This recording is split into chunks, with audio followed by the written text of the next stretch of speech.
Hello, flute friends. Welcome to our January 2026 group flute practice for Solo of the Month.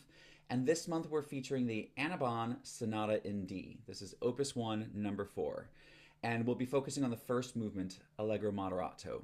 And I'd also like to say thanks, Flute World, for your support of our group, and hopefully we'll have a new discount code coming up. Although, do keep in mind, next month's piece is not something that is published yet. We are going to be the first people to have access to it. The movement we'll be playing will be a free download, and then there's an option to buy all three movements, and I think you're going to want to because it's great. And I think the sale price he's giving us is like $3.50 for the entire flute and piano sonata. So next month's piece by Innocent will be something to look forward to. But still, I hope that we'll be able to support Flute World through other music purchases and accessories, and of course, buying flutes and having them maintained and repaired. So without any further ado, looking at the Sonata in D, let's just take a moment to play together a little bit. And of course, in D major, it's always great to play just a little bit in D major. So right off the bat, in the first measure, we have D, B, A, G, F sharp, E, D. So that's kind of like a little bit of ornamentation around our Tafnel and Gobert, number 1, the 5-note scale patterns. And I'm going to invite us to just start with that. D, E, F sharp, G, A, G, F sharp, E, D, E, F sharp, G, A, G, F sharp, E, D. And I know I've played a little bit this morning because it's not that early here, but some of you on the West Coast, these might be your first few notes. So let's just go ahead and do it nice and slow together.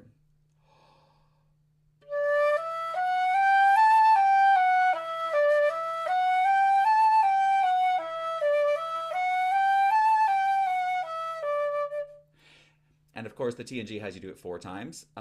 Let's also do it tongued because so much of this sonata is articulated. And out of curiosity, how many of you are double tonguing in this sonata? Many of you. And there's some places, if you're going to articulate the 32nd notes, that you might really need to.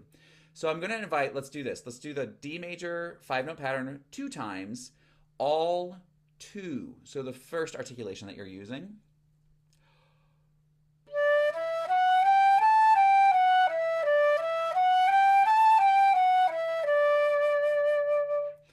And to prepare the second part of our tongue, let's do the same thing, all ku, or whatever second syllable you use for your double tonguing.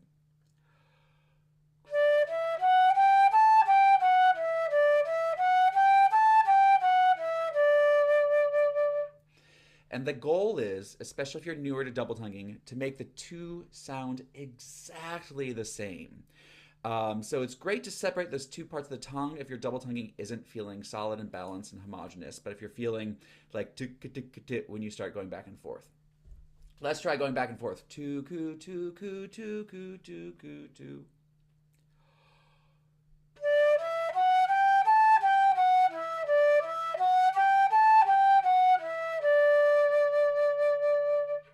With really warm, open inhales each time we start, feeling the whole body begin to relax so that way we'll feel more comfortable playing with each other.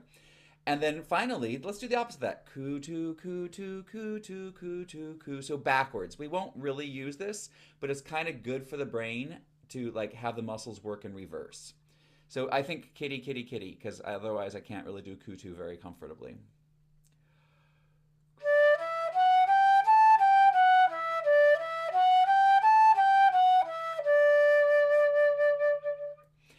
And so using that exercise or simple exercises to find balance and comfort in the double tongue, keep the air column surging forward just as if you were slurring. So every time I practice something that's going to be double tongued, I usually like to also practice it slurred just to feel that air move through. Any other thoughts on articulation as we prepare to play this Annabon Sonata in D? Any kinds of thoughts about articulation, whether it's single or double tongue? Go ahead and give some shouts out.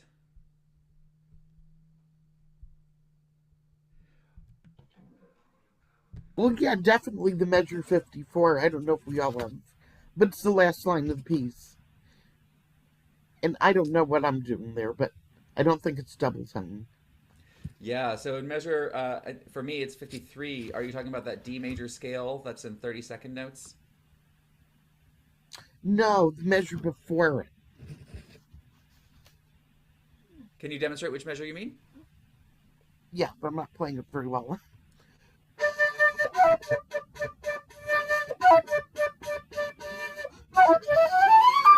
And that scale I just slurred, but Yeah. So maybe I shouldn't. that's always an option for us as flute players and mature musicians who get to make our own decisions to add slurs in.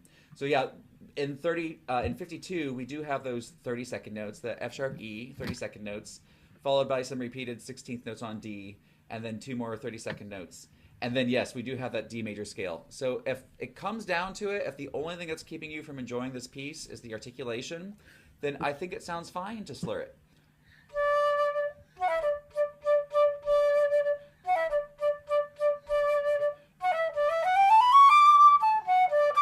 Sounds great. Your audience will still love it.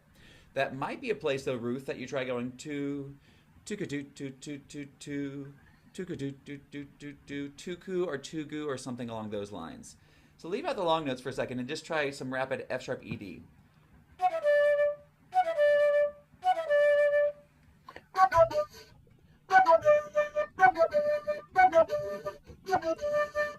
Nice. And just to give us a little variety, let's do the opposite.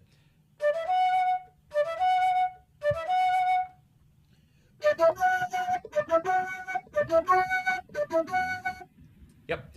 How many of you, when you do the exact same thing a number of times, just feel like you get stuck? Okay. Anybody else out there? May I make a suggestion? Is that Cheryl? Yes. Yes, this is Cheryl. I think one of the reasons that you're frustrated there is you're trying to tongue really short. And a lot of times, of course, I think with staccatos being placed over the 60th and 32nd notes can be a little bit misleading. And when I was trying to learn double tonguing, I won't forget, in my teen years, I went for a lesson with Helen Shanley at Baylor, and she says, okay, I played Syrinx and first movement of Poulenc, and I had Quantz Concerto first movement. She goes, okay, I need to hear you do something with your tongue. And I said, oh, this is where I'm terrible. And I'm, and sure enough, I was. And so she had me legato double tonguing everything and just let the speed take care of the shortness. Wonderful suggestion. I absolutely agree with Cheryl on that too, that double tonguing should be practiced legato for the most part. When I am working with a student, don't have them start to play shorter until they've reached their goal tempo. So stay legato until you reach that goal tempo and then start finding more lift. And part of the reason behind that is the faster you go, the shorter the notes are going to sound anyway. And so because your tongue is interrupting at the same rate depending on speed. So the faster you go, the shorter it sounds. And if you make it short when you're going slow, then it's going to be so short that there's no tone when you go fast. And it's also great to realize that we need to keep the air pressure continuous. So from the source of your air, just keep blowing. So Ruth, in fact, I always tell people also, if a lot of times when we have tongue passages, use twice as much air as what you think you're going to need, or maybe think of it as tonguing fast passages requires more air, even the slurs, because we're so busy worrying about our tongue. Yeah, keep that air going. So Ruth, let's just play a D and feel the quantity of air you're using.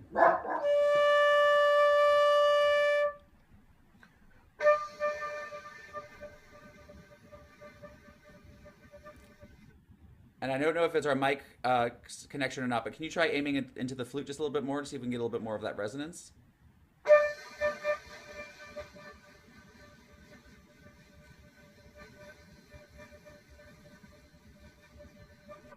So imagine that exact air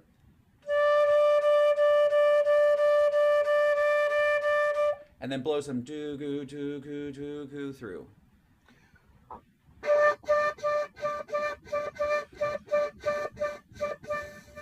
Let's just do the two.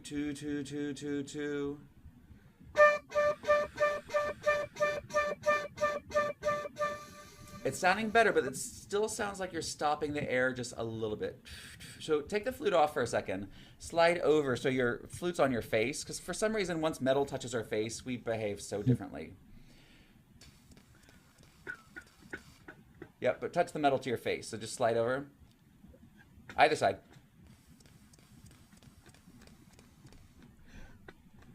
Yeah, and do you hear how smooth that sounds when you do it that way? Let's try it through the flute.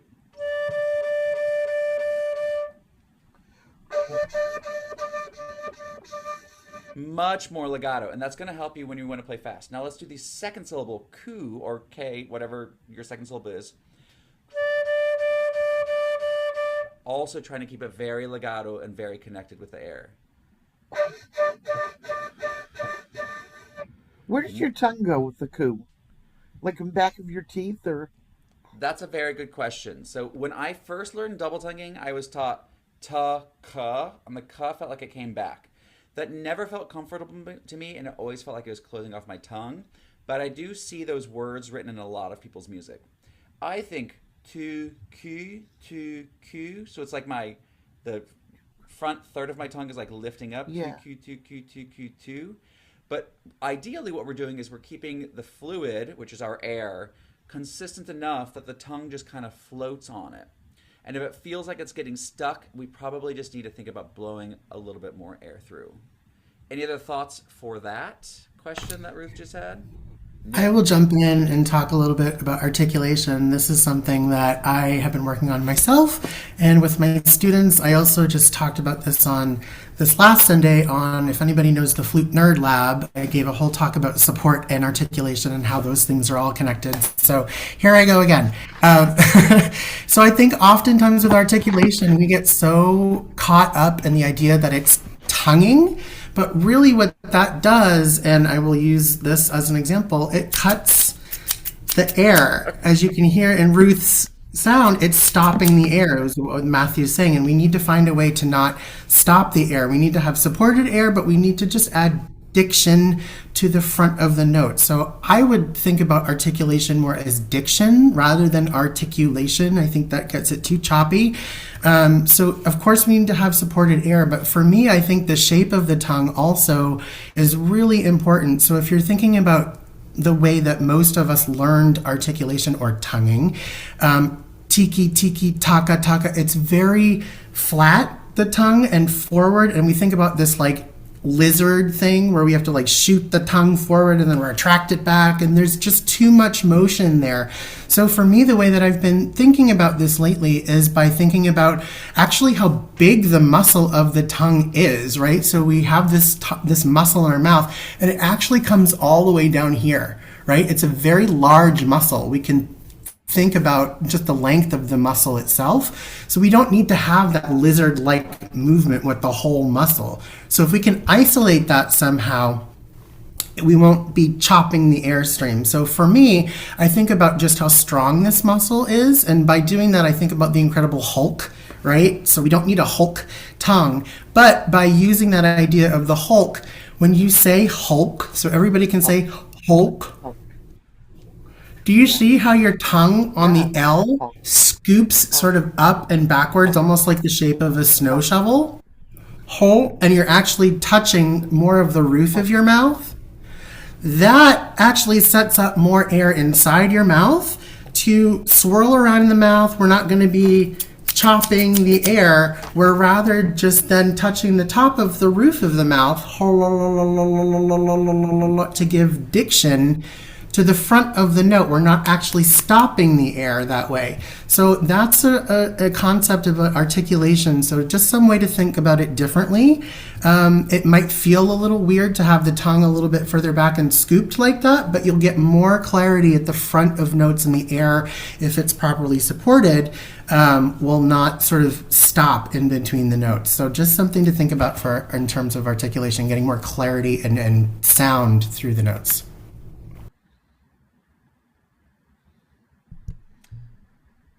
Great. I love that advice. And yeah, so feeling the tongue a little bit just more lift into the ul shape is your suggestion, Nick? Wonderful. Yeah, I have an extra wide tongue for like my mouth, and so I kind of feel my tongue press against my molars on the side, and the tongue kind of is just gets to float around then too. But we have to take into consideration all of us have really differently shaped mouths and Mhm. oral cavities and tongues. So what the consonants and syllables that work for one person, like your teacher might have said ka, that might have worked great for them. Those might not work exactly for you. You might have to think of different vowel shapes or different consonants that are going to feel more comfortable. And the cool thing is, we get to explore as much as we want to. But Ruth, I think I would suggest still spending some time with a with a single tonguing, but practice single tonguing with the second consonant extra to make it sound more like the first one. So I think Gary Gardner's exercise is the two two two two two two two coo coo coo coo coo coo coo two coo two coo two coo two coo two coo two coo two coo two coo two coo two coo two coo coo. I don't know what other teachers may have taught that, but I heard a master class with Daniel. Who did you just get done seeing? Julian Baudemont? Baudemont. I saw a Baudemont masterclass where he had people single tongue an entire Bach sonata on the coup syllable, just to start to strengthen that. So think about that too. Like, we've been doing two since we were in 5th grade or whenever we started playing the flute. We've been doing our second syllable considerably less. So we need to just balance the muscle in that way too. So that part that I was slurring, you would tongue that or double tongue it? I would, but I don't think, like I said, I think it sounds great if it's slurred. So it's kind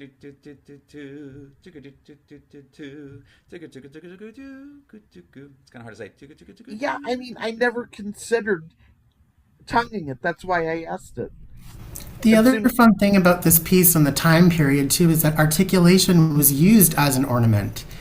So if we're looking for a way to ornament the music in this particular sonata, you can use the articulation. So you might even change it up in that measure before the scale, and you might do the first one articulated, the second one slurred, and then it's like, oh, what are they going to do on the scale? So you might even do something like this.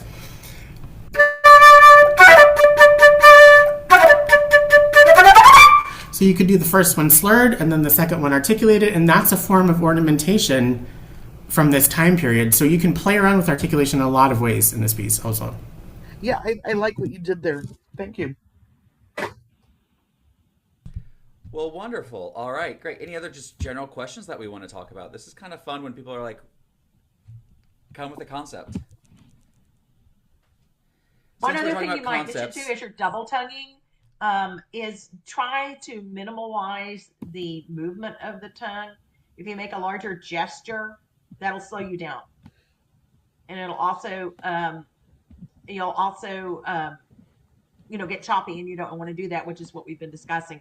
But if you can't think of the forward and back motion of the tongue, tuku or tiki or whatever, be sure that the tiki is happening in one spot, say like in the front of the mouth. Great. And I really like the idea that you were telling me about Julian Baudemont.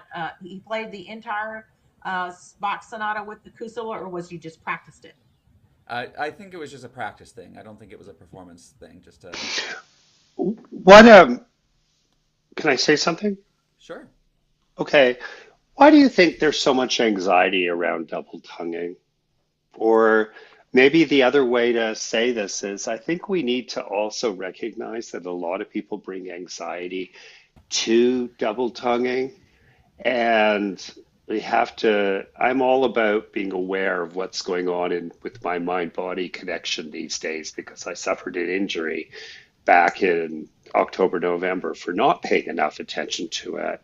And I think we have to be aware that we do get tense, and that not only affects what comes out of us, but affects our ability to work slowly and patiently to develop these skills. So Matthew and Nick, why do you think people are so anxious about double tonguing? I think people are anxious about double tonguing just the way some people are just anxious about playing the flute in general. Like, how normal is it for human beings to take a metal tube, put it up to their face, control their breathing, not be able to see their fingers as they're moving, and have to think about pressure and sound and color and then articulation and all the things that we try and do to make art, right? It's just not a normal thing on this planet for humans to do. It is for us, but for everyone else, they're probably like, what are those people doing? So it's just something that we, again, I think that's why daily practice, right? We have all these daily exercises that are prescribed to us. And I think that's what really helps this to become another extension of us. So the more that we can practice every day, it takes that anxiety away. It makes this posture, this act of breathing life into this tube of metal that nobody else seems to do other than us, it makes it more comfortable, and it takes that anxiety away. So practice really is, for me, and what I prescribe to my students is the just daily practice. It helps take that anxiety away of playing the flute in general.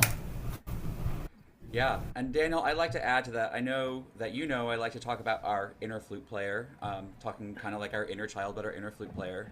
How many of you were introduced to double tonguing as just like a thing to do? Or how many of you was like, okay, you're about to play something really fast and it's going to be really hard and you have to double tongue in order to be able to do it, right? So I think most of us were introduced to double tonguing when we had to do it in order to play the piece, and all that stress and anxiety of reaching that level came with it. Rather than just saying, okay, you've learned Mary Had a Little Lamb, now let's, doing breath attack, now let's do it saying two, now let's do it saying coo. You know, if we introduced our articulation with the simple, playful tunes the same way that we introduced the twos, it probably would have a lot less anxiety around it. But if the first time we double tongued, if the first time we used that coo syllable is when we play that very first drum that was super duper fast and 16th notes, and oh my gosh, it's the first time I've seen 16th notes, and my band director's yelling at me to play it faster and to tongue it, and my flute teacher's telling me I have to learn this new skill. Already, my inner flute child just reacted, if you couldn't tell from my voice getting more excited then. So that's one of the things that we have to acknowledge too. In all of us, like we, regardless of your level of playing, have some kind of baggage from experiences from when we first started playing the flute, or when we played flute in high school or played flute in college, or whenever it may have been, that do still affect the way that we approach. The body remembers all of those things that happen. So if you were tight and tense the first time you had to play that 16th note run, then you might still be addressing some of that tightness and tension. And if that's the case, then go back and find playful, easy, cheesy music and do it all with that second syllable. And so that inner flute player is like, oh yeah, I can play this cute little ditty on using all coo also. And as a teacher, I'm going to say I'm really lucky, because whenever I'm in a student's lesson and they're like, we're doing something for like the fourth time and I'm trying to not be bored, I'll play their entire piece with them doing coo, like, I don't know, 40 minutes of their lesson. I'll just be like, can I do coo the entire time? Just to keep myself a little bit challenged while I'm in their lesson also. And so that's kind of what's happening for me, is I'm playing this easier, more simple, more less stressful music using that other syllable, so I don't need to have that tension around it. From a physical standpoint too, tongue is a very big and very strong muscle, and it connects to so many of these things where we're already, as flute players, developing tension. If we lean forward and we're having to use the neck muscles to keep our sternum lifted, then the tongue is attached to the similar place where those are happening. We think about the muscles of the jaw, and if we have any jaw tension, that can affect it too. And we're learning more and more about how jaw tension affects the diaphragm and the pelvic floor and all of these things. So if we're starting to develop tension in one part of the body, it's probably going to go to others. And the tongue being such a strong muscle, I also have to ask, how many of you stretch your tongue after you practice double tonguing? At minimum, when my students are learning double tongue, I have them put their hand in front of their face to be polite, and then stick their tongue out and try to touch their tongue to their chin, to the nose, left and right, stuff like that. And Dr. Joe, the chiropractor, he's super famous right now as the TMJ neck pain specialist. I'm actually going to be doing a live talk with him in about 3 weeks. But one of the videos that he introduced was sticking your tongue out, holding your tongue, waiting until your body stops reacting, and then gently pull your tongue itself to help release tension from neck and relieve pain from TMJ. So the tongue is a muscle, and it's a very strong muscle. So we need to also think of it as how we're athletes in that way. Can I see you raise your hand? Yeah, I just wanted to add, because it was like a perfect question. I was like, oh, when are we going to have Q&A? So I teach a lot of middle schoolers, but also high schoolers. And it's in a new school this year. And I can't believe the band director, she's a flute player, very good flute player. And I said, well, when do you like to introduce the concept of double tonguing? Oh, I don't even talk about that until they're in high school. Their teacher can do it. I'm like, so I totally disagree. All the things you just said, because I say to my kids, can you say taco? And I know I don't teach taco, but the idea of ta-ko, we're from Texas, everybody can say taco, unless you're from Korea. And then I learned that Koreans have a hard time with the t and the k like we do. And so my middle school band director, who's Asian, And he said, so what he has them do is really get a hard T, like ta, ta, ta. And he says, because their tongue is not trained the way we are saying taco in Texas. So that was the one thing I was going to ask the group is, other than this sweet little Korean amazing student who, as a beginner, she brought me Rush E. And she said, I want to learn this. And I don't know what Rush E is. I'm totally, 63. So anyway, she printed it out. It's on flutetunes.com. And that's what I teach now for tonguing, for double tonguing. Because it's awesome. They all know it. It's the same note, super slow, ta, ka, ta, or do, goo. I like dugga, dugga, dugga personally. I think that's easier for them to learn. Not taco, but dugga, dugga. And then it's really slow on the same note. And they love it. And they think they're really cool. And then they play this really cool song in front of their friends. That same beginner who barely could remember the note names played Rush E at her spring semester, and all the 8th graders were like standing up applauding. And so, this is that band director who said, yeah, I don't really talk double tonguing. So then you go from here that, I'm curious for the discussion. If there's anything else out there with good techniques to teach, I would love that.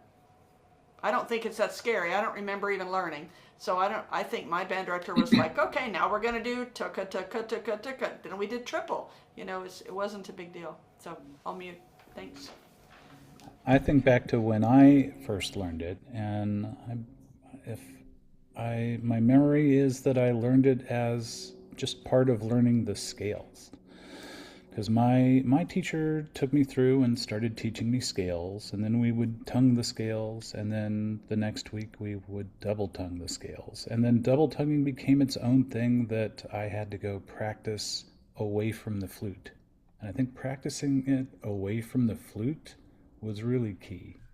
Like just going around tucka tucka tucka tucka all day and annoying the rest of the people in band was probably worth the effort. And so that's the way I taught it back when I did teach. Just as part of Sorry, the regular. Go ahead. Kim, can you put in the chat box the name of that piece, the one that the Korean woman brought to you? And the other thing is, I just want to share that. Thank you. I just want to share that, Matthew, you talked about this notion of approaching learning as a beginner, um, and always being able to try to find that wonder where everything is possible. And I think that it's hard for some of us, I have include myself in this, who have reached a stage with playing, and my double tonguing isn't where I'd like it to be yet with the rest of my playing. And I think there's an ego aspect that's involved too of I'm mad at myself, or that kind of thing. And I think, Matthew, can you talk about that notion of a beginner? Because I think there's something in being a beginner or not being a super proficient in something that can be exciting. Well, sure. Just briefly, like the more mad at yourself you get for not reaching the goals that you have, generally speaking, the more tense that we get and the more tense that we are, the less free our body is to do what we're asking it to do. And that sense of beginning, like, I don't know, there's so many kids, like they play something completely wrong and they're having fun doing it. Like, I'd rather hear somebody play something wrong, like play wrong notes, and enjoy themselves than I would hear a robot just playing any day. So, but like kids just have such a natural sense of like joy with trying something new and trying it again and trying it again and trying it again for a while, that it's just, I think, the development of our ego that really keeps us from feeling like that's worth doing. So I don't know, Daniel, but yeah, I think that's part of why I like going back and doing like kind of silly tunes sometimes when I'm revisiting some techniques that I want to develop again or redevelop with new habits, because our habits become quite strong, and if our mind is resistant, then that's harder for us to change those habits too and those patterns. Something I experienced this last week with my middle school students. They came in and we were working out of their classroom book because this is our first week back, and I wanted to see what they'd covered in class so I could, supplement from there. And they were playing, basic things like Yankee Doodle, slow, da, da, da, da, da. I said, okay, you're playing it perfectly at this speed. We've got to get you faster. So I had them play slow, medium, faster, and fastest. And I really love the idea of what you're saying. Just take little simple tunes and start having them practice the coup. And I'm going to do that. Well, good. I mean, they're just sixth graders. They're sixth graders, and they should be able to do that. They're smart kids. Excellent. Yeah, I love that idea. Then when they get in And high school, it won't be so foreign to them. right, and that's the thing. If it's like I said, if it's introduced in a high stress situation, then there's going to be stress around learning the skill at all. So introduce it before they need it, and that's when I have my students do their 5 note patterns, for example, my little kids, and they play the first 2 octaves. I also have them go ahead and play that D major 5 note scale pattern in the 3rd octave, even though they're going at like a fifth of the tempo as they are the other 2 octaves. Like, let's start practicing it now before we need it. That way, when you need it, you already know it. So great, Cheryl. I think it's great for us to start exposing younger minds, especially, to the concepts early, so that way it doesn't become a problem later. And Uh, personally, I think in many, many ways to play 16th note passages, it's easier to double tongue than single tongue. Of course, in my day, it was like if you didn't double tongue, you were, shame on you. You need to do this. yeah, I agree. If it makes things easier, then let's do it. Like, let's make playing the flute fun. I did have a lesson with Harvey Solberger. I don't know, about 15 years ago. Anybody know that name? He was Yeah. maybe in San Diego. And he made me play a Bach sonata single tongue. He's like, I just wanted to see if you could single tongue, because I feel like flute players your age only go straight to double tonguing and nobody knows how to single tongue anymore. I was like, oh yeah, I can do both. So he was like, good job for you. And I was like, phew, because I was kind of nervous playing for him. But so it is a skill that is sometimes useful, and sometimes it's a choice. As Nick talked about, articulation being one of the expressive things that we use in music, or an ornament, then making these choices are expressive choices that we make. Sometimes with period music, I do single tongue it just because I feel like it sounds more like the way I want it to sound in my ear, like a little bit rounder. I can make it a little bit rounder or a little bit bouncy or whatever it might be. I have a little bit more control over some of those shapes that I make with single tongue. So it might be a choice that I make to single tongue. All right, wow, we spent a lot of time talking about articulation. Any additional thoughts on? Thank you, by the way. Ruth should get a gold star for bringing up articulation, because look how much activity we've had talking about this one concept. Bravo, and great demonstration earlier too. I do want to circle back to what you were talking about with single tonguing everything on coup, because that's really important to strengthen the coup sound. But also, it facilitates a smoother double tongue. And I think there's a tendency, this is an insight that I think my college professor shared with me, is that double tonguing at the end of the day is an effect that you want to use as part of your performing. And to get a smooth double tongue, you're never going to get your T sound, or you're never going to get the back palate, the K sound, as strong as the T.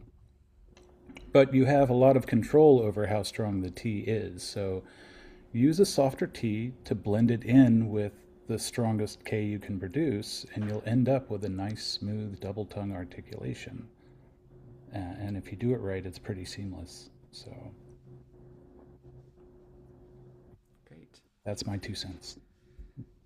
I have a question about articulation in general, especially the triplet section, the longer triplet sections. I tend to waste a lot of air on the first note of each set of 3. And what kind of a syllable, or how do you keep from doing that? Oh, If it that's needs to be smooth, you can alternate, right? If you get to a smooth T and K sound, then and they're blended together, and you want a smooth set of triplets where you don't have an emphasis on Mhm. each triplet grouping, then you can alternate taka taka taka, Okay. and that'll help you improve your speed and smooth out the overall line if you don't want an emphasis on each I triplet. have a tendency to waste too much air on the first note of the triplet. So maybe I should be starting it with something other than ta. Or I generally do da ga da da. So, because I run out of air because I waste too much on the first note of each group of three. That might be another situation where practicing it all slurred and accepting this is my column of air for this section and then adding the tongue in afterwards and trying to have that same air as you do it could be useful. And many of us, when we first start a note, tend to use a lot of air, which is part of the reason why like the Marcel Moyse long tones are so often taught start piano, crescendo, and then change notes. It's to help us learn to regulate the beginning of our air. When we first take a breath, we have all that air and our body's instinct is to push extra out at the beginning and then slowly dwindle, and we need to think less at the beginning and then consistent throughout. So that's kind of a hard wraparound for the mouth too, or for the brain. Sorry, started reading that in the chat over there. Yeah. I just find myself wasting too much air. Another exercise that you could do, and I think it's something that we have to remember with articulation, is that sound needs to come first. And we always get so caught up in the tongue and the articulation that then our sound goes out the window and we get frustrated, and then there's all this chatter that starts to happen, and what Daniel was talking about, ego and all of that, and we think, oh, I can never do this. Take the tongue out and remember that, here I go on my support kick again, kicks of air, right? So that's really what's providing us our sound, the support of the air. So you can take the tongue out of the equation and do the triplets just on ha's.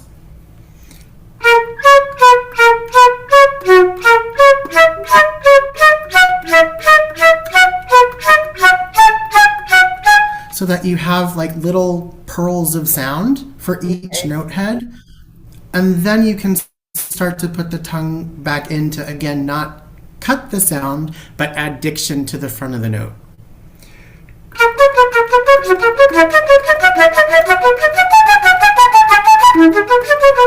And while I'm articulating, I'm still going ha ha ha ha ha ha ha ha ha ha ha ha with my air, so that there is that supported sound that's running sort of with the articulation at the same time. So remember that we can take the tongue out to connect with our sound, because sound should come first and then articulation. That's a good thing for me to work on. Definitely. Thank you. Great. All right, any other questions or comments or just general thoughts, or should we get into the music a little bit? You know, Matthew, I wanted to ask you, do you recommend a specific edition for this? I don't. My edition has no, I just made them up, but I'd be interested to see if you thought there was a good edited edition. I'm playing off the My Pianist Pro edition just because he put it on there for us. I don't know what inspired him. The reason this piece was chosen for this group is because it's the NFA Adult Amateur Competition piece, and that CD is due like the second week of February or something. So we thought to tie into the NFA event. So this isn't a piece I've ever played before. Does anybody out there have an edition that they quite love? I've been doing the My Pianist edition. I poked around with the version in Tom Play, which is interesting because of a cello accompaniment that's fun. But also, if you go on IMSLP, you can find the manuscript. That's what I have, and that's why I have the articulations I have. But I do have Tom Play, so maybe I'll check that out. What is Flute World offering? Last we checked, they were back order, so I don't know if they've got a new. Okay. Oh, because of NFA. All right. Yeah. Thank you. All right. So let's play a little bit of this piece. Anybody have a desire to give the opening a start?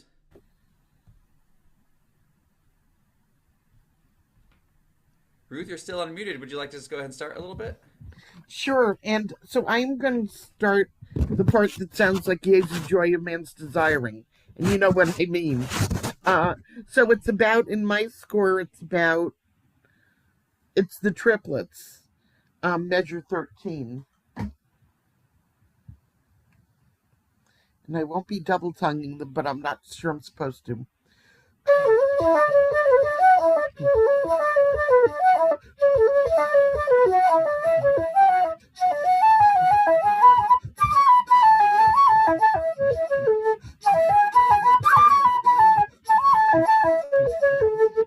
And that's the part I wanted to work on. Beautiful. Well, what's something about your playing just now that you loved? Yeah, I see some applauses out there. Excellent. Um, Thinking about that, I just love that tune, Jesu Joy Man's Desiring. And I don't know if that inspired her, but it's just a really nice part of the piece. Yeah, that brings a little bit of joy. And what about your playing are you happy with? Well, it's getting there. It's getting more musical. When I initially started, it was very choppy, and it's getting there. This My, is such a I, hard question to answer, but Ruth, you played all the right notes, right? yeah, I think so, Ruth, mostly. you played, right? I did. Now, this is the other thing that I have a 1937 Haynes usually, and I had a very minor repair done, but what happened was every single spring popped out afterwards. They were just sticking out. I don't know why. The tech doesn't know why. The flute's almost 90 years old, so that could be why. So I am playing this Gemeinhardt, which, you know, it's okay, but I miss my other flute. Yeah, so you're on a different flute, but I still want everybody, when you play, to take some time to celebrate the good things that happen in your playing. If we jump to critical things right away, then we just don't have any fun. Number one thing about us playing flute together is to enjoy it, right? So, Ruth, great job with those notes. Your tempo was so impressive. That was really fast and just accurate, and I thought it sounded joyful, like you said. Maybe joyful, joyful. Not just one joyful for that. So are there things about that you didn't feel great about? Yeah, I wish that my breathing was a little bit better and it was a bit more fluid. Mm-hmm. Yeah, and these long sections are hard for breathing. And so we need to sometimes make compromise, leaving out a note, taking a breath quickly between things. And also, as tempo changes, we need to acknowledge that some breathing might feel different at different tempos too. I see, Daniel, you've got your hand up. Did you have a... So thanks, Ruth. Impressive speed too. I was curious about this section, and because there's repeating, forte, mezzo forte, piano, forte, mezzo piano, how alternating as if it's either two voices or repeating, or what's your take on the best way to uh, create variety and yeah, All right. Yes, great varying question, the Daniel. varying the sometimes it's nice things are repeated and it's nice just to repeat them, but is this something where you feel that it's two voices or varying dynamic? I'm going to let the whole group chime in on this too, and maybe both Daniel and Ruth can do a little demonstrating in this section as we do so. So Daniel is talking about how much repetition there is in this particular section that Ruth just demonstrated, and there is a lot. In fact, if we look at beats 3 and 4 of measure 12, and then 1 and 2 of the next measure,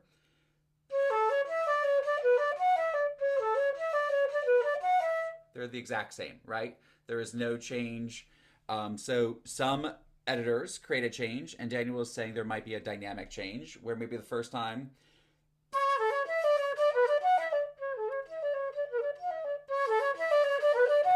I guess it happens 3 times in a row.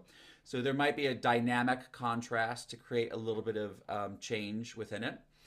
Nick earlier mentioned that we can use articulation as an expressive ornament. So maybe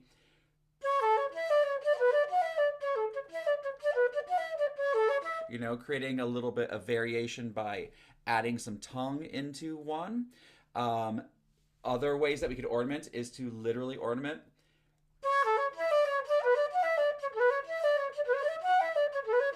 Adding and filling in the thirds maybe. So there's a lot of options that we can do to create a little bit of contrast here. Especially since it's the exact same thing 3 times in a row, I would absolutely encourage you to do something to make it a little bit different. Ruth, what are your thoughts on that since you played it first? And then Daniel, I'll have you try something too. But Ruth, what kind of variations do you think might be interesting for you to try in that section that you just played? I think I would do dynamics only because there is one point at the very end where I stick a trill in, but that's really challenging. And I think if I didn't do it fast enough, it would be distracting from So what's let's go going ahead on. and try to do that dynamic contrast. Go since we are adding another box into this whole system that we are carrying, thinking about dynamics now. Let's go ahead and slow it down a little bit more so you can really focus on that one specific addition.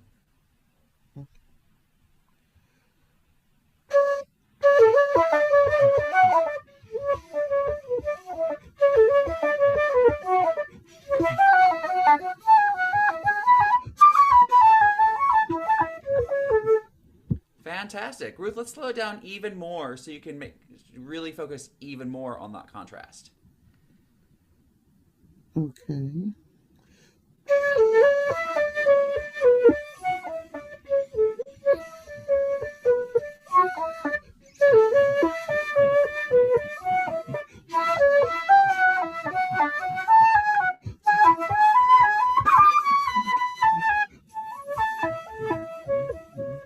Beautiful. Ruth, can you describe the roadmap that you were creating with your dynamics? Yeah, I started off softly and then tried to build up as I went along. Good. So let's simplify this phrase even more. Can you play just the beats three, the notes that are on the beats 1, 2, 3, 4, starting on 3?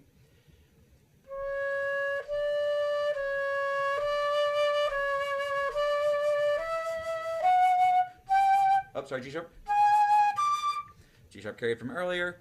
So that way you can focus without having to worry about the fingers, just the dynamics that you are choosing to make. So the first note of each triplet, Or sure, if that's easier to think about, that's fine. Yeah. or the second note of each triplet, is that what? So if we were to do just beats 3 and 4, 3, 4, 1, 2, it'd be the first beat of every other triplet. Okay, yeah.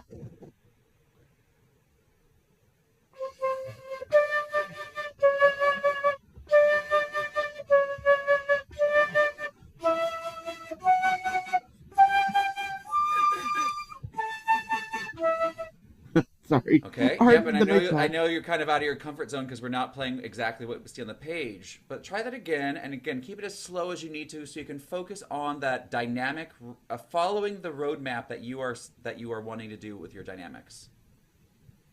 Okay.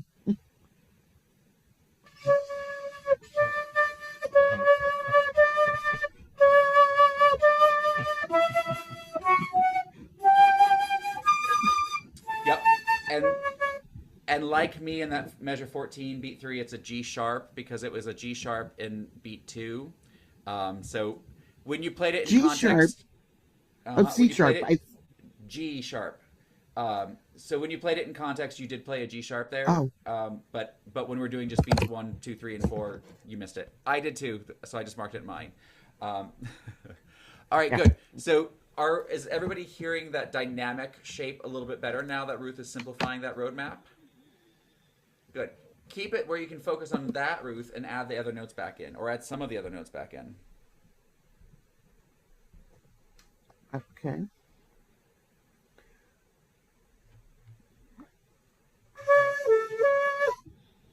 Well, every other or just the whole thing? Go ahead and play it the way it's most comfortable for you, if it's all the notes, but focus still on that dynamic roadmap that you've built.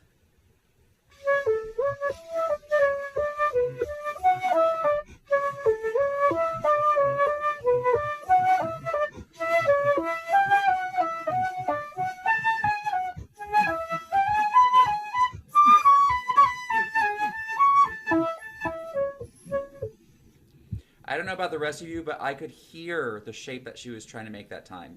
Was that more obvious to everybody else? Good. So make sure that what you're trying to do is obvious at whatever tempo you need to do it. And then, just like with technical practice, we bump the metronome up one click and make sure that what we're practicing, in this case dynamic contrast, is still there.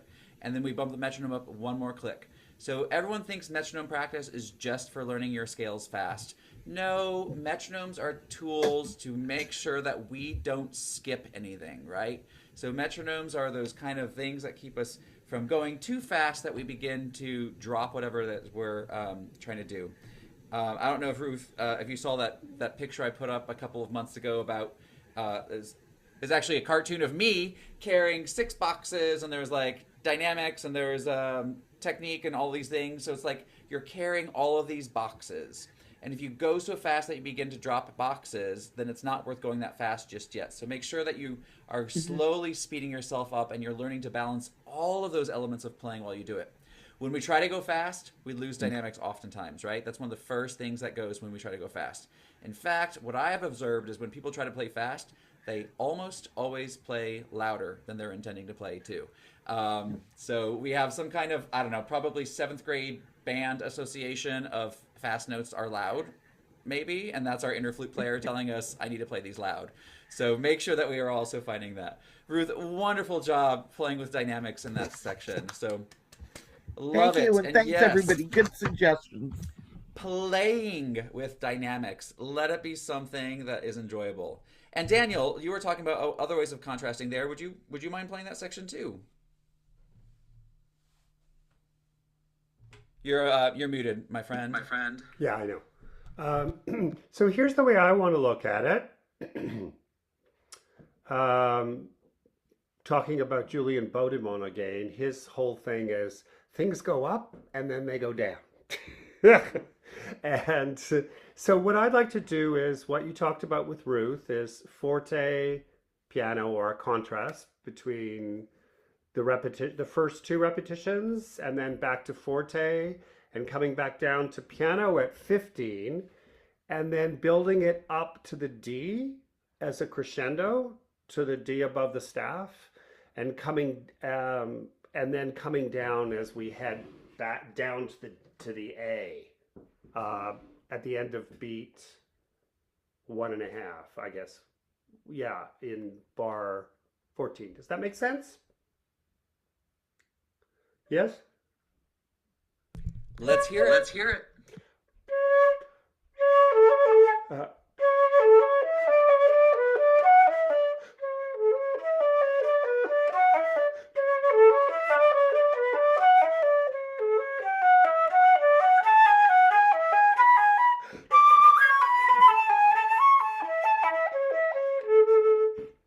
so that was, pardon the breathing, but yeah. Great. I love that map. Feels good. When you were describing it beforehand, it was kind of fun because I felt like back in the days where AAA would send you like directions to get places. Yes, the triptychs. So great. I think your goals came through nicely. Are there other ways that you want to create variation there?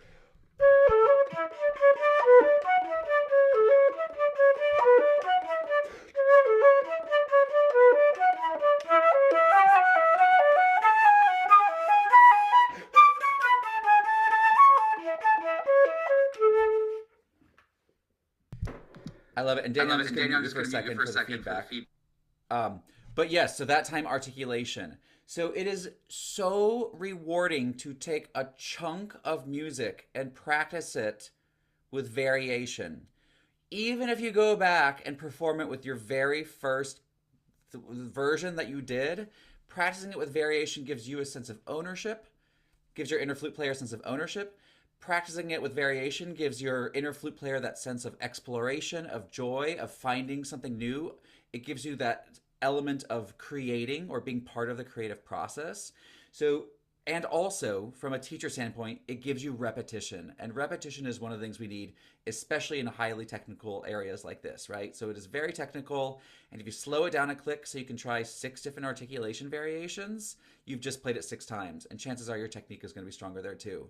So that makes me so happy that you start exploring in there. Does anybody else use like articulation variations as just an actual way of practicing things to have a little bit of variety in your practice? Good, I see a lot of hands waving at me, so I'm looking over to the chat to see what I missed over here. Yeah, so if it takes repeats, maybe try something different the second time around. I think that's great. From Sean, and then I didn't think we could mix up the articulation when playing. Yeah, so Kim, we can do whatever we want, right? Anybody here getting paid to play this piece right now? Nope, me neither. So there's not somebody telling us we have to do it one way. We get to choose how we perform it. And in this period, it was super common to do things like this. If you look at, and I hope this is a book that everybody has. This is an earlier period than Anna Bonn, but like if you look at the Telemann methodical sonatas or studies, he shows all of this variation around the music that he encouraged people to play. Composers didn't write all the articulations, editors didn't copy it over, and some of the stuff is hundreds of years old, right? So like things changed based on who edited it. So allow a little bit of ownership. But yes, it was. If you read the treatises, it was common practice to create variation, especially around repetition. So that's a great question. Mix up the articulations. So I just want to add one thing. It really helps me to know where I'm going with each phrase in order to build any ornamentation or experiment with anything, because at least then I know what the structure is and where I'm aiming to. And it becomes more, I can ornament things intuitively if I have that foundation behind me. So for me to look at it and go, okay, it's varying a few times and it's building to that D and going down to that A makes all the difference. And I would encourage people to try to look that way. It gives you a sense of security about doing things on top of it, from my point of view. That's one of the beautiful things about the art of chunking is if you find out where you're starting a section and find out where the cadential point is to it, then you get to decide how you shape within that section, within that chunk. And then you see a couple of chunks lined together and think, okay, well, I wanted a crescendo there, but the next section is even more important. So maybe instead of crescendoing to a forte, you crescendo to mezzo forte. So when you have the next chunk, you can crescendo to forte, so it has an even bigger impact. But it's like kind of creating that roadmap. And chunking is such a great way of discovering where each of those turns, or however you're thinking of your roadmap, is going to be, where each of those legs of your trip is. So great observations, Daniel, and really great playing. Barb, did you want to play something too?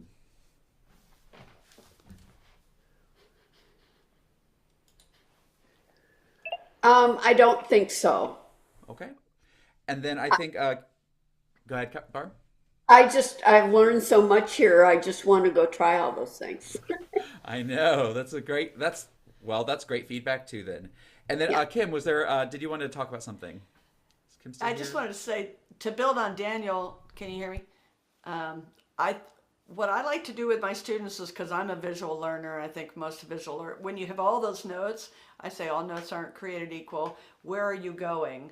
And so in my instance, I would have circled the high D and just let them know this is where we're going. And it usually, if a high E, I said, it's the worst note on the flute, so you need more love and affection. Let's circle it like we're going to really go there. That's where we're going. Anyway, so I'm a visual. I love this idea of, I just did this week. Instead of like every note, I just had them play da, da, da, da, like where was the melody hidden within all the noise. So that's the only thing I wanted to add to that. And it's kind of cool. But this is real quick, turtle speed. And I love Ruth's wall, oh my gosh. And maybe that's where I got it from, because I have grandchildren and we love the Lorax and Dr. Seuss. But I wanted to give my kids permission to mess up. And I said, go slow. It's good. It's good. Go slow. Sorry, now I have an echo in my ear. But anyway, so that's all I did is and so I gave them stickers. You wouldn't believe these 8th graders, they're so cool for school, but they're like, can I have more this week? I'm like, heck yeah, you can. So they put turtle stickers all over their music, all over their binder. And so I'm just giving them permission to be slow and be aware so you don't get run over in the middle of the street, like a turtle. Be smart. Be paying attention. Wow, there's a cloud there. There's a cow. There's Kim, a could tree. you hold that sticker closer just so I can see it? Aren't these so cute? Oh my gosh, they're cute. And Ruth said I would slow down for a turtle sticker. Yeah, me too. Those are so cute. Yeah, isn't it fun? So anyway, so instead of like presto and Dante walking, they don't speak Italian in middle school. So I said turtle speed, and they all get it. turtle seeds. So slow, it's boring. So there you go. That was my thought for the week. And as a teacher of all ages, I have as many adult students as kiddos. I have noticed that it seems like slow practice is much harder for my adult students' egos than it is for my kiddos. So I could probably use some turtle stickers for those adults who just want to keep going. Like, no, if I just try it again with like more scrunched up forehead, I'll get it this time. Louder. Yeah, I'll try to find the bad to run over turtle. Yeah, you don't want to run over turtle. I'll try to find, and I'll send it to you, Matthew, where my husband found these turtle stickers, but they, I love it. Thank you. All right, my friends, any other ending thoughts or questions or demonstrations from anyone out there? Thought I saw a hand up. Is this Sonata Baroque or Rococo? Good question. I think she was bridging into the classical period. I don't know. I don't remember when this sonata was written. Does anybody out there know Anna Bond better than I do? This is literally my first experience with her music. I think it was written after Papa Bach died, but I think it was written like 7 years after that. I don't have the dates on here though. I'm trying to remember from. This reminds me a lot of another sonata, and it was on the NFA High School Young Artist competition a year ago. It's another Anna. Do y'all remember that person's name? No, I don't.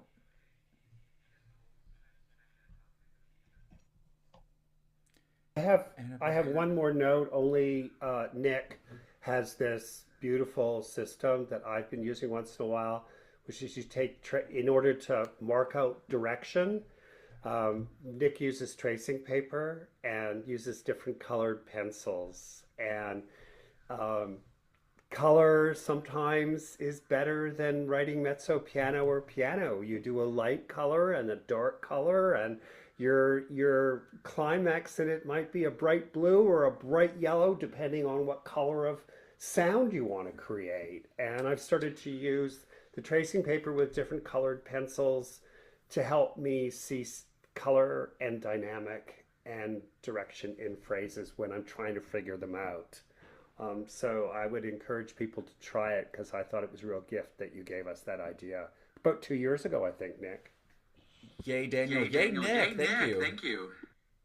Yeah, if I can expand upon that a little bit, I've grown that idea a little bit too. So I think that most times when we talk about dynamics, we think so much just about the decibel level of the sound that we have to put out that we forget that our sound needs to have color in it too. So this is where that idea of color and dynamic for me are so intertwined, and what Danielle's talking about, using the tracing paper to use a color to signal a dynamic. So a really easy way to think about that is if you're redecorating your house and you go to Home Depot or wherever and you get those paint swatches, right? And they have like the colors and they're all sort of, they go from dark in the middle of the paint wheel to light on the outer side. I think of that as also a dynamic cue, right? So if I've been using this week at work actually, because we're doing WC's Prelude to the Afternoon of Yvonne.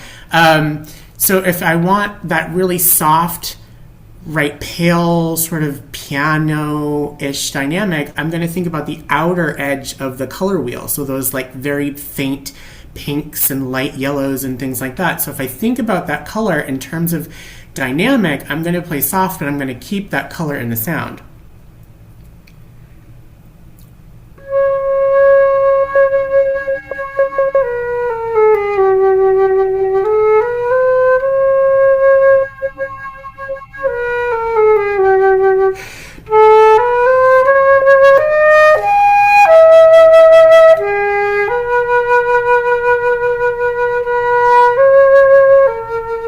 Right, so I never got away from that pale color.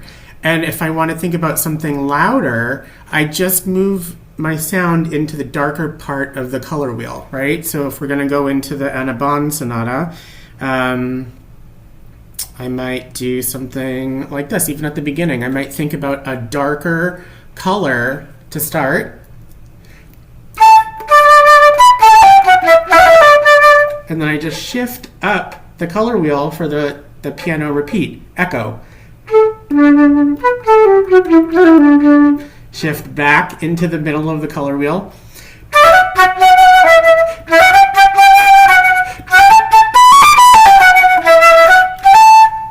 Shift.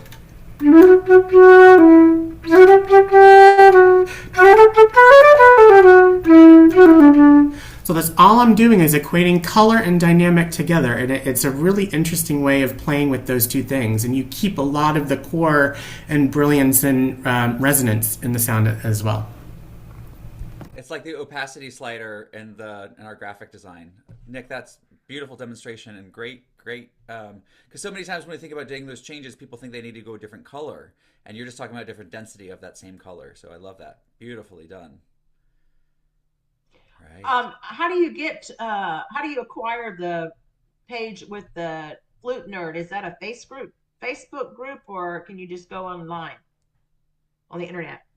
I think it's online. I know that Alex, who runs it, has a pretty big presence on Instagram, but I'm pretty sure that she also has a website that you can join and rewatch videos and things that she's got posted about it. And who is the coordinator of that? Alex, what's her last name?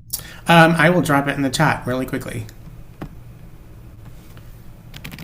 Yeah, great. We would love to support that and hear your talk, Nick, since you are such a great expert as a seasoned performer. In what orchestra are you in now, Nick?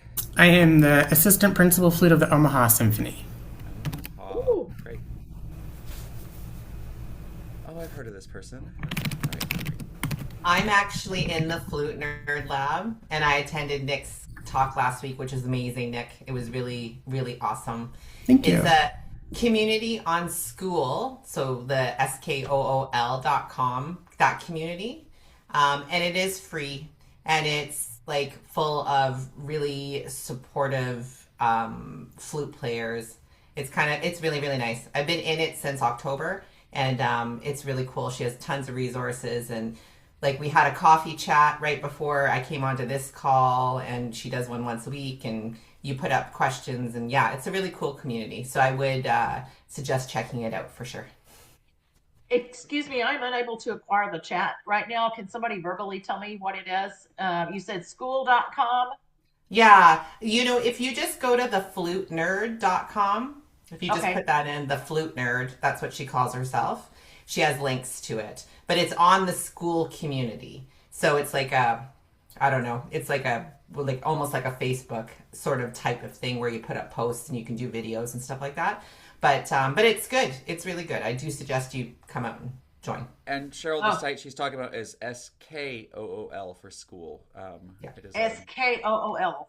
yeah, Okay. it's kind of a new trending thing for people to do online classes and a platform where you can kind of sell group classes and stuff like that. So. Oh, I think that's wonderful. Yeah, I like that. I like that idea very much. And Nick, it's so great to finally meet you online. I enjoy your posts so much. Thank you. Good to see you as well. Yes. Well, we can continue chatting for a bit, but I'm going to go ahead and stop the recording if we're done talking about Anna Bond. So everyone, thank you so much for your participation today.